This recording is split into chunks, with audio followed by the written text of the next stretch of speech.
ఓం శ్రీ సాయినాథాయ నమః. ఓం శ్రీ సాయి సచరిత్రము 18-19 అధ్యాయములు. ప్రస్తావన. సాటే శ్రీమతి రాధాబాయి దేశముఖ్ మన ప్రవర్తన గుర్చి బాబా ఉపదేశము స్వాధీచారములు ప్రోత్సహించి సాక్షాత్తునకు దారి చూపుట. ఉపదేశముల వైవిధ్యము, నింద గుర్చి బోధ, పనికి తగిన ప్రతిఫలము.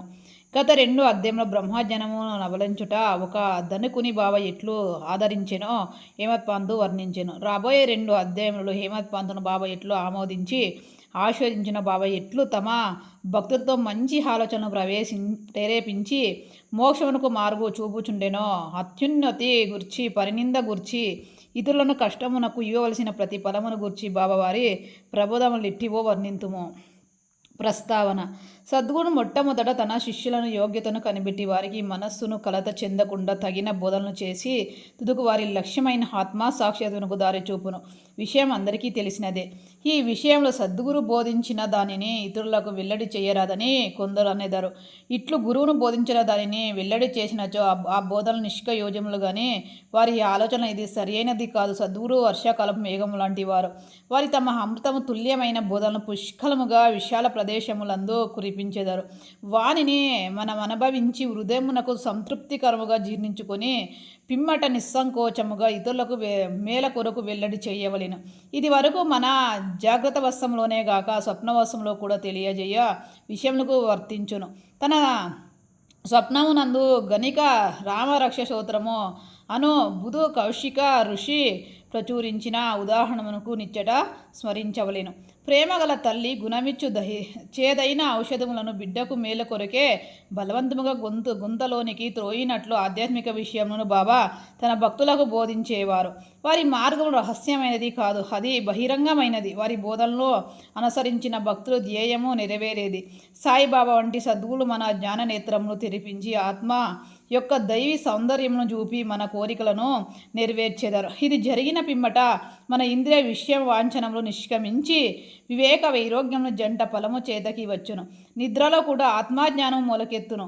సద్గురువులు సహవాసము చేసి వారిని సేవించి వారి ప్రేమను పొందినచో ఇదంతా మనకు లభించును. భక్తుల కోరికలు నెరవేర్చు భగవంతుడు మనకు తోడ్పడి మన కష్టమును బాధలను తొలగించి మనలను సంతోషపెట్టును. ఈ అభివృద్ధి పూర్తిగా సద్గుని సహాయము వలనే జరుగును. సద్గురు నాకు భగవంతుని వలె కొలవలేను కాబట్టి మనము సద్గురువును వెదకవలేను, వారి కథలు వినవలేను, వారి పాదములు స్పష్టాంగ నమస్కారం చేసి వారి సేవ చేయవలేను. ఇక ఈ అధ్యాయంలోని ముఖ్య కథలను ప్రారంభించేదము. సాటే అనునతుడు ఒకప్పుడు మిల్కి పలుకబడి కలిగి ఉండెను. కాలాంతరమున వ్యాపారంలో చాలా నష్టము పొందెను. అంతేగాక మరికొన్ని సమస్యలు అతనికి చికాకు పరిచెను. అంచేన అతడు విచారగ్రస్తుడయ్యేను, విరక్తి చెందెను. మనస్సు చెడి సంచలమగుటచే నిల్లు విడి చాలా దూరం పోలనుకునేను. మానవుడు సాధారణంగా భగవంతుని గురించి చింతించాడు. కానీ కష్టములు, నష్టములు, దుఃఖములు చుట్టుకొనినప్పుడు భగవంతుని ధ్యానము చేసి విముక్తి పొందుటకు ప్రార్థించును. వాని పాపకర్మల ముగియ వేలకు భగవంతుడు వానికి ఒక యోగేశ్వరునితో కలుసుకొనుట సంభవించ చెయ్యును. వారు తగిన సలహానిచ్చి వాని క్షేమమును చూసేదారు. సాటే గారికి కూడా హట్టి అనుభవము కలిగెను. అతని స్నేహితులు షిరిడీకి వెళ్ళుమని సలహానిచ్చిరి. ఇచ్చట సాయిబాబా దర్శించి అనేక మంది శాంతి పొందుచుండిరి. వారి కోరికలు కూడా నెరవేరుచుండెను. సాటే గారికి ఇది ఇచ్చెను. వెంటనే 1917 సంవత్సరంలో షిరిడీకి వచ్చెను. అచ్చట శాశ్వత బ్రహ్మములే స్వయం ప్రకాశుడ నిర్మలడుగు శుద్ధ స్వరూపుడనగు సాయిబాబాను సూచిన వెంటనే అతనికి మనశ్చంచల్యము తగ్గిపోయి శాంతి కలిగెను. వాని పూర్వజన్మ పుణ్యము వలన బాబా యొక్క పవిత్రమైన పాద సేవ లభించెను. అతడు గొప్ప మనోబలము గలవాడగుడిచే వెంటనే గురు చరిత్ర పారాయణము మొదలుపెట్టెను. 7 రోజులు చరిత్ర చదువుటకు పూర్తి కాగానే బాబా ఆనాడు రాత్రి అతనికి ఒక దృష్టాంతరము చూపెను. అది ఇట్లుండెను. బాబా గురుచరిత్రము చేతిలో పట్టుకొని దానిలోని విషయం ఎదుట కూర్చున్న సాటేకు బోధించినట్లు అతడు తన శ్రద్ధగా వినుచున్నట్లు చూపాను. సాటే నిద్ర నుంచి లేచి వెంటనే కలను జ్ఞాపకం ఉంచుకొనెను. మిగులు సంతోషించెను. అజ్ఞానం అనే నిద్రలో గురకపెట్టి నిద్రపోవచ్చున్న తన వంటి వారికి లేపి గురుచరిత్ర అమృతము రుచి చూపుట బాబా యొక్క దయాహృదయమే కదా అనుకొనెను. మరుసటి దిన ఆ దృశ్యమును కాకా సాహెబ్ దీక్షిత్కు తెలియజేసి దాని భావం ఏమై ఉండునో సాయిబాబాని అడిగి తెలుసుకోమనేను. ఒక సప్తాహము చాలునో లేక ఇంకొక సప్తాహము పారాయణము చెయ్యవలెనో కనుగొనమనేను. కాకాసేపు సమయము చూసి బాబాని ఇట్లు అడిగాను. ఓ దేవా, ఈ దృశ్యము వలన సాటేకు ఏమని చెప్ప నిశ్చయించితివి? అతడు ఊరుకొన వలెనా లేక ఇంకొక సప్తాహము పారాయణము చెయ్యవలెనా? అతడు అమాయక భక్తుడు, అతనికి కోరిక నెరవేరవలేను. అతనికి దృష్టాంతరము బోధించవలేను. వాని ఆస్వాదింపుడు బాబా. అతడు గృహచరిత్ర ఇంకొక సప్తము పారాయణము చెయ్యవలేను. ఆ గ్రంథమునే జాగ్రత్తగా పఠించినచో అతడు పావనగడుగును, మేలు పొందగలడు. భగవంతుడు ప్రీతి చెంది వానిని ప్రపంచ బంధముల నుండి తప్పించును అనేను.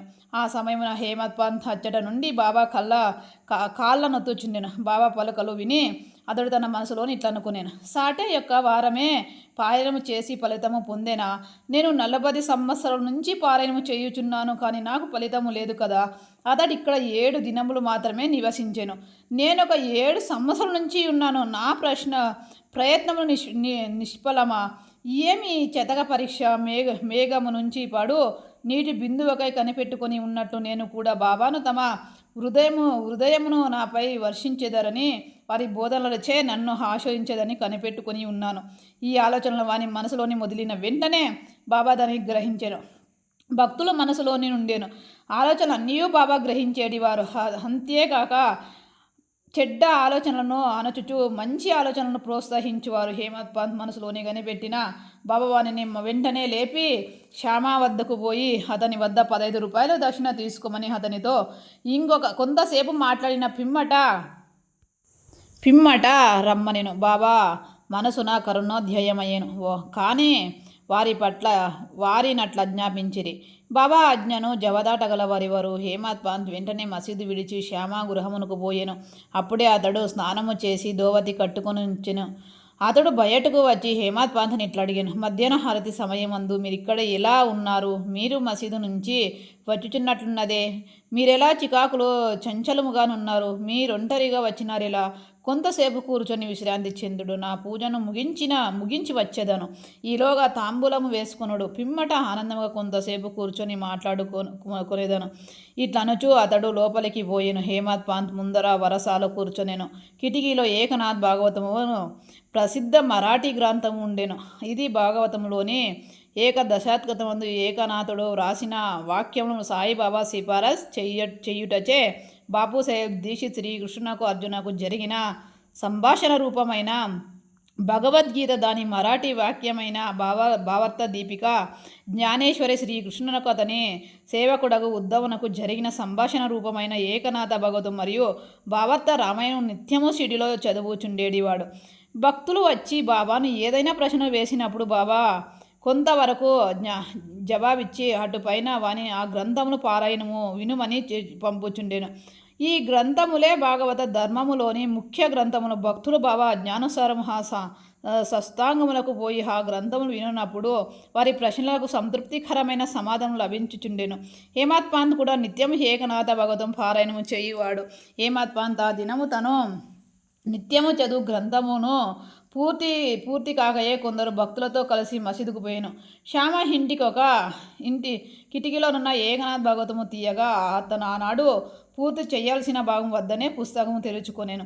తన నిత్య పారాయణ పూర్తి చేయుటకే కాబోలు బాబా తనచ్చుటకు పంపెనని హేమత్ పంత్ అనుకొనేను. వెంటనే తన నిత్య పారాయణకు పూర్తి చేసెను. పిమ్మట శ్యామ తన పూజను ముగించ బయటకు వచ్చెను. వారిరువురికి ఈ దిగువ సంభాషణ జరిగిన. హేమత్ పంత్, నేను బాబా వద్ద నుండి ఒక కబురు తీసుకొని వచ్చినాను. బాబా నీ వద్ద నుండి 15 రూపాయల దక్షిణ తీసుకొని రమ్మని నన్ను ఆజ్ఞాపించి ఉన్నారు. అంతేకాదు కొంతసేపు నీతో కూర్చొని మాట్లాడిన పిమ్మట మసీదుకు రమ్మని చెప్పిరి. శ్యామ ఐశ్వర్యముతో, నా వద్ద డబ్బులే లేదు, నాకు 15 స్పష్టంగా నమస్కారం పైకము బదులుగా బాబాకు సమర్పించుము. హేమత్ పంత్, సరే, నీ నమస్కారం ఆమోదింపబడేను. మనము కూర్చొని కొంతసేపు మాట్లాడుకునేదము. మన పాపములను నశింపజేయినట్టి బాబా లీలల కథలను చెప్పేదము. శ్యామ, అయితే కొంతసేపు కూర్చొనము. ఈ దేవుని బాబా లీలలు మిల్కి ఐశ్వర్యకరమైనవి. నీకు ఇది వరకే తెలియను. నేను పల్లెటూరి వాడను, నీవు చదువుకొన్న పట్టణ నివాసివి. నీవిక్కడకు వచ్చి తర్వాత కొన్ని లీలను చూసే ఉందువు. వానిని నీ ముందు నెట్లు వర్ణించగలను. సరే, ఈ తమలపాకు ఒక్క సున్నము తీసుకుని తాంబూలము వేసుకొనుము. నేను లోపల పోయి దశలు ధరించి వచ్చేదను. కొద్ది నిమిషంలో శ్యామ బయటికి వచ్చి హిమత్ పంతుతో మాట్లాడుచు కూర్చోనేను. అతడిట్లా నేను ఈ దేవుని బాబాలిల్లు కనుగొన్న శక్నము కానిది.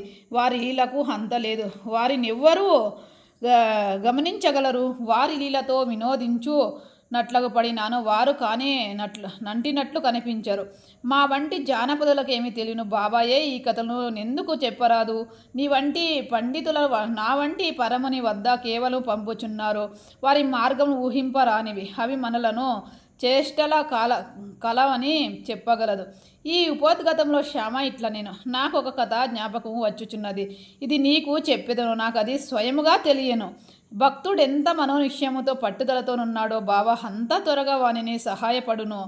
ఒక్కొక్కప్పుడు బాబా భక్తుల కఠిన పరీక్ష చేసిన పిమ్మట వారికి ఉపదేశమునిచ్చుటకు ఉపదేశమనగా నిదర్శనము ఉపదేశమనట విన్నతోడనే హేమత్ పంత్ మనసులోని ఒక స్మృతి తలుక్కుమనెను. వెంటనే సాటే గారి గురి చరిత్ర పారాయణకు జ్ఞాపికి వచ్చాను.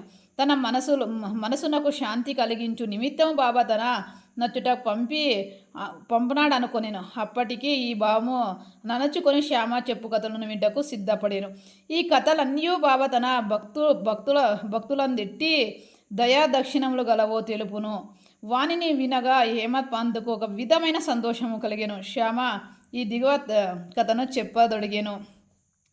శ్రీమతి రాధాబాయి దేశముఖ్. రాధాబాయి అను ఒక ముసలమ్మ ఉండెను. ఆమె కాశాబా దేశముఖ్ గారి తల్లి.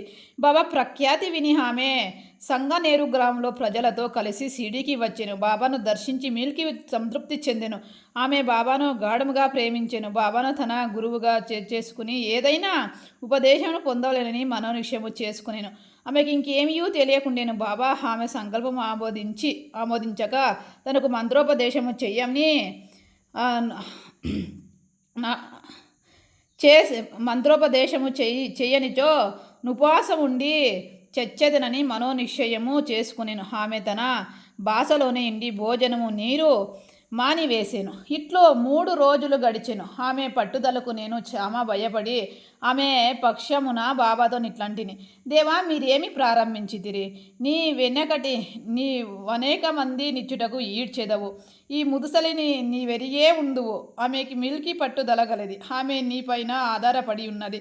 ఆమె చచ్చి వరకు ఉపవాసము నిశ్చయించుకొని ఉన్నది. నీవు ఆమె అనుగ్రహించి ఉపదేశం ఇచ్చినంత వరకు తన నిరాహార దీక్షను మానదు. ఆమెకి ఏమైనా హాని జరిగినచో ప్రజలు నిన్నే నిందించెదరు. నీవు తగిన ఆదేశం ఇవ్వకపోవడచే ఆమె చచ్చినదని లోకులనెదరు. కాబట్టి ఆమెను కర్ణించుము, ఆశీర్వదించము, ఆమెకు తగిన దారి చూపుము. ఆమె మనోనిశ్చయము చూసి బాబా ఆమెను పిలిపించి ఈ క్రింద విధము బోధించెను. ఓ తల్లి, అనవసరమైన యాతనకి ఎలా పాల్పడి చావునకు కోరుచున్నావు? నీవు నిజముగా నా తల్లివే. నేను నీ బిడ్డను. నా యందు కరుణించి నేను చెప్పునది పూర్తిగా వినుము. నీకు వృత్తాంతము చెప్పేదను. నీవు దానిని బాగా వినినచో నీకు ఇది మేలు చేయను. నాకు ఒక గురువు ఉండెను. వారు గొప్ప యోగీశ్వరులు, మిల్కి దయావృధులు. వారికి చాలా కాలము సృష్ట చేసి తిని, కానీ నా చెవిలో వారి ఏ మంత్రము నూదలేదు. నాకు వారిని వదిలిపోవ తలింపే లేకుండేను. నేను వారితోనే ఉండుటకు, వారి సేవ చేయుటకు, వారి వద్ద కొన్ని ఉపదేశములు గ్రహించుటకు నిశ్చయించుకొంటిని. కానీ వారు మార్గము వారిది. వారు నా తలను ఒరిగించి నా నుండి 2 పైసలు దక్షిణ అడిగిరి. నేను దానిని వెంటనే వారికి సమర్పించి తిని, మీ గురువు గారు పూర్ణ కమలములో వారు మిమ్మల్ని దక్షిణ అడగనేలా వారు నిష్కములని ఎట్లా అనిపించుకొందరు అని నీవు అడగవచ్చును. దానికి సమాధానం సూటిగా చెప్పగలను. వారు డబ్బు లక్ష్య పెట్టేవారు కారు. ధనముతో వారు చేయనిదేమీ ఉన్నది. వారు కోరిన 2 కాసులు, ఒకటి నిష్ఠ, రెండవది సంతోష స్థైర్యముతో కూడిన ఓరమే. రెండిటిని వారి కర్పించి తిని వారు ప్రసన్నులయ్యిరి. నా గురువు ఇట్లు 12 సంవత్సరాలు సేవించి తిని వారే నన్ను పెంచి పోషించిరి. భోజనముకు గాని వస్త్రముకు గాని నాకు లోటు లేకుండేను. వారు పరిపూర్ణులు. వారు ప్రేమావతారం అని చెప్పవచ్చును. ఆ ప్రేమను నెట్లు వర్ణించగలను. వారు నన్ను మిల్కి ప్రేమించేది వారు ఒక విధమైన గురువే ఉండరు. నిరంతర ధ్యానంలో నన్ను వారిని తదేకముగా చూచుచుండేవాడు. మేమిద్దరం ఆనందముతో మునిగేడి వారము. రాత్రింబవలు నిద్రాహారము లేక నేను వారి వైపు దృష్టి నిగడ్చి తిని వారిని చూడనిచో నాకు శాంతియే లేకుండేను. వారి ధ్యానం వారి సేవ తప్పక నాకు ఇంకొకటి లేకుండేను. వారే నా ఆశ్రయమునో నా మనసు ఎల్లప్పుడూ వారి అందే నాటుకొని ఉండేది. ఇదే వారాడిన దక్షిణతో ఒక పైసా సబూరి, సంతోష శైర్యములతో కూడిన ఉరమే అనున్నది 2వ పైసా. నేను మిల్కి సంతోషంతో చాలా కాలము కనిపెట్టుకొని వారి సేవ చేసి తిని. ఈ ప్రపంచమునే సాగరము సబూరి అను ఒడ నిన్ను సురక్షితముగా దాటించును. సబూరి అనున్నది అత్యంత ఉత్తమ లక్షణములు. అది పాపములన్నిటినీ తొలగించును, కష్టమును ప్రారదోలును, అనేక విధములు అవాంతరములను తొలగించి భయమును ప్రారదోలను, తుదుకు జయమును కలుగు చేయును. సబూరి అనున్నది సుగుణములకు కానీ మంచి ఆలోచనలకు కానీ తోడు వంటిది. నిష్ఠ సబూరి అనునవి అన్యోన్యమైన హక్క చెల్లెండ్రల వంటివి. నా గురువు నా నుండి ఇతరమేమీ ఆశించి ఉండలేదు. వారు నన్ను ఒక ఉపేక్షింపక సర్వకాల సర్వవస్తములందు కాపాడుచుండేవారు. నేను వారితో కలిసి ఉండేవాడను. ఒక్కొక్కప్పుడు వారిని విడిచి ఉండినాను. వారి ప్రేమకు ఎన్నడూ లోటు కలగలేదు. వారు తమ దృష్టి చేతని నన్ను కాపాడుచుండేవారు. తాబేలు తన పిల్లలను కేవలం తన దృష్టితో పెంచుచున్నట్లు నన్ను కూడా నా గురువు తమ దృష్టితో పోషించుచుండేవారు. తల్లి తాబేలు ఒక ఒడ్డున నుండును, బిడ్డ తాబేలు 2వ ఒడ్డున నుండును. తల్లి తాబేలు పిల్ల తాబేలును ఆహారము పెట్టుట కానీ పాలిచ్చుట కానీ చెయ్యదు. తల్లి తన పిల్లలపైన తన దృష్టిని పోనిచ్చును, పిల్లలు ఎదిగి పెద్దవగి అగును. అటులనే మా గురువు కూడా తమ దృష్టిని నా యందు నిలిపి నన్ను ప్రేమతో కాపాడిరి. ఓ తల్లి, నా గురువు నాకు మంత్రమేమియో ఉపదేశించలేదు. అటువంటప్పుడు నేను నీ చెవిలో మంత్రం ఎట్లు ఊదగలను? గురువు యొక్క ప్రేమామయమైన తాబేలు చూపే మనకు సంతోషముతో నిచ్చుచున్నది. జ్ఞాపకం ఉంచుకొనుము. మంత్రము కానీ ఉపదేశము కానీ ఎవరికి వద్ద నుండి కానీ పొందుటకు ప్రయత్నించుకము. నీ ఆలోచనలు నీవు చెయ్యి పనులు కొరకే వినియోగించుము. నీవు తప్పక పరమార్థమును పొందెదవు. నా పైన సంపూర్ణ హృదయముతో చూడుము. నేను నీపై అట్లనే చూసేదను. ఈ మసీదులో కూర్చొని నేను నిజమునే చెప్పేదను. నిజము తప్ప మరి ఏమీ మాట్లాడును. ఈ సాధన కానీ యారు శాస్త్రంలో ప్రవీణ్యము కానీ అవసరము లేదు. నీ గురువు నందు ప్రేమ విశ్వాసములు ఉంచుము. గురువే సర్వము చేయువాడనియు కర్త నీవు పూర్తిగా నమ్మము. ఎవరైతే గురువు యొక్క మహిమలను గొప్పతనమును గ్రహించెదరో, ఎవరైతే గురువుని బ్రహ్మ విష్ణు మహేశ్వర స్వరూపుడని ఎంచెదరో వారే ధన్యులు. ఈ ప్రకారము ఉపదేశించిన బాబా ఈ ముసలమ్మను ఒప్పించెదను. ఆమె బాబాకు నమస్కరించి ఉపవాసము వదులుకొనేను. ఈ కథను జాగ్రత్తగాను శ్రద్ధగాను విని ఆ ప్రాముఖ్యమును సందర్భమును గుర్తించి హేమత్ పంత్ మిల్కి ఐశ్వర్యపడేను. ఈ ఐశ్వర్యమైన బాబా లీలను చూసి అతని ఆపద మస్తము పులకరించిన సంతోషముతో నుప్పొంగెను. గొంతు ఆరిపోయాను. ఒక మాటైనా మాట్లాడుక చేత కాకుండేను. శ్యామ అతని స్థితిలో చూసి ఏమి జరిగినది, ఏం ఊరుకున్నావు, అట్టి బాబాలీల నీకెన్ని వర్ణింపవలేను అని అడిగాను. అదే సమయమందు మసీదులో గంట మ్రోగాను. మధ్యాహ్న హారతి పూజ ప్రారంభమయ్యేనని గ్రహించిరి కనుక శ్యామ హేమత్ పంతులిద్దరూ మసీదులో త్వరగా పోయిరి. బాపు సాహెబ్ జోగ్ అప్పుడే హారతి ప్రారంభించిన. స్త్రీలు మసీదు నుండి దిగువ ఖాళీ జాగలో పురుషులు నిండిరి. అందరూ బాజా భజంతిలతో ఒకే వరుసలో హారతి పాడుచుండిరి. బాబాకు కుడివైపు శ్యామ ముందర హేమత్ పంత్కు కూర్చొని వారికి చూసి బాబా హేమత్ పంత్ను శ్యామ ఇచ్చిన దక్షిణ నిమ్మనేను. శ్యామ రూపాయలకు బదులు నమస్కారం ఇచ్చేదమనియు శ్యామ ప్రత్యక్షముగా గలడు కనుక అడగవచ్చున నేను. బాబా ఇట్లా నేను సరే మీరిద్దరూ కొంతసేపు మాట్లాడుకుంటారా, అట్లయినచో మీరేమి మాట్లాడుకుంటారో చెప్పుము.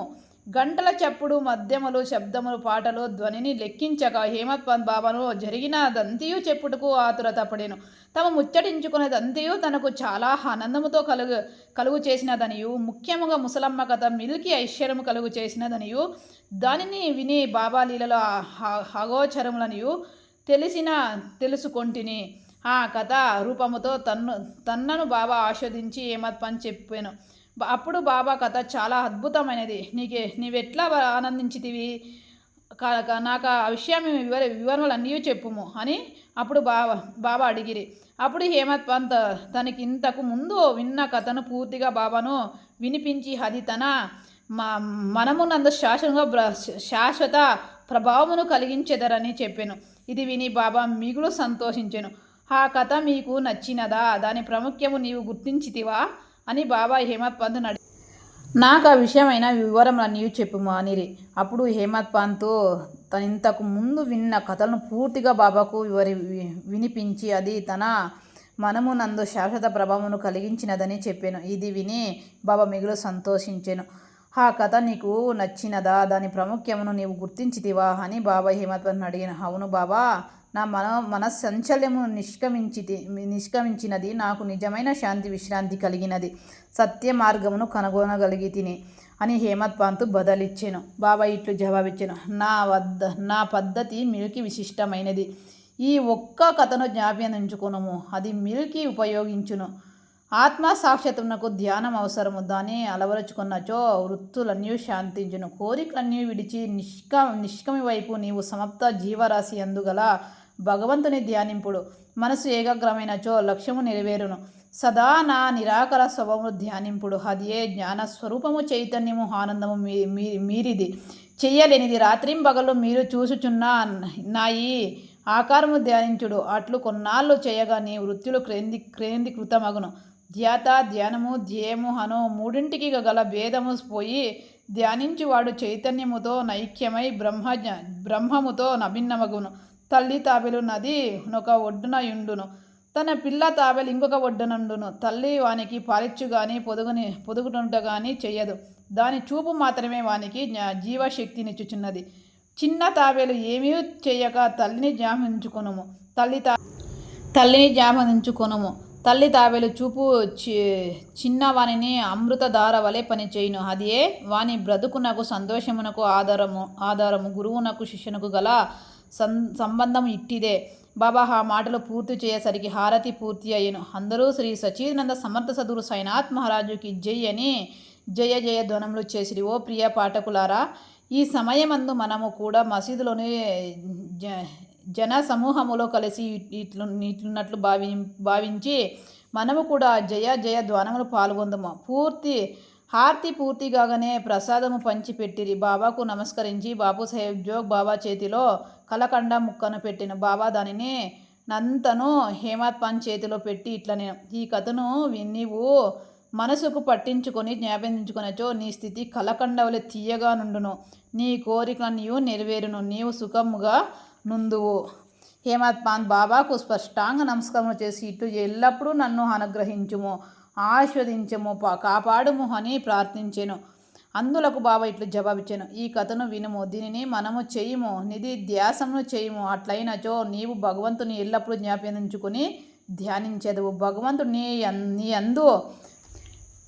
హో ప్రియమైన చదువులారా, అప్పుడు హేమత్ పంత్కు కలకండ ప్రసాదము దొరికిన. ఇప్పుడు మనము ఈ కథనే కలకండ ప్రసాదముగా పొందేదము. దానిని హృదయపూర్వముగా సేవించి ధ్యానించి మనసున నిలిపేదము. ఇట్లు బాబా కృపచే బలముగాను సంతోషముగాను ఉండేదము. తతస్సు 19వ అధ్యాయము చివర హేమత్ పంత్ కొన్ని ఇతరుల విషయంలో చెప్పి ఉన్నారు. అవి ఇదిగో పొందుపరిచితమే. ఓం శ్రీ సాయినాథార్పణమస్తు. శుభమో భవతు. ధన్యవాదములు.